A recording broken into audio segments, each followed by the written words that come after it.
आप जो बरसात हुई है उसमें भी यहाँ के काउंसिलरों ने जो चोरी की है, यहाँ के आयुक्त महापालिका के कर्मचारियों ने जो चोरी की है, उसके वजह से आपके प्रभागों का विकास नहीं हुआ। ये भी आप थोड़ा सा सोचो और समझो।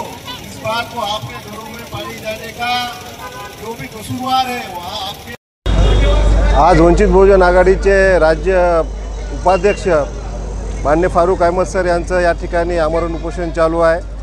त्या आमरण उपोषणामध्ये ज्या मागण्या आहेत की 2024-25 मध्ये अतिवृष्टीमुळे लोकांचा जो घरामध्ये नुकसान झालेलं आहे पावसामुळे, त्याचा पैसा तात्काळ हे पीडित लोकांच्या खात्यामध्ये गेला पाहिजे। 2024चा निधी मंजूर असून तो खात्यामध्ये जमा झालेला नाही मागच्या वर्षीचा, त्यासाठी ते आमरण उपोषण करत आहेत। रिपब्लिकन सेना नांदेड जिल्ह्याच्या वतीने मी या ठिकाणी त्यांना जाहीर असा पाठिंबा दिलेला आहे आणि रिपब्लिकन सेना या निवेदनाच्या माध्यमातून पाठिंब्याच्या माध्यमातून सरकारला व कलेक्टर साहेबांना आवाहन करत आहे की 2024चा जो पैसा मंजूर झालेला आहे तो तात्काळ लोकांच्या खात्यामध्ये जमा करण्यात यावा, अन्यथा रिपब्लिकन सेना सुद्धा वंचित बहुजन आघाडीसोबत रस्त्यावर उतरून मोठ्या प्रमाणात या ठिकाणी आंदोलन छेडणार आहे।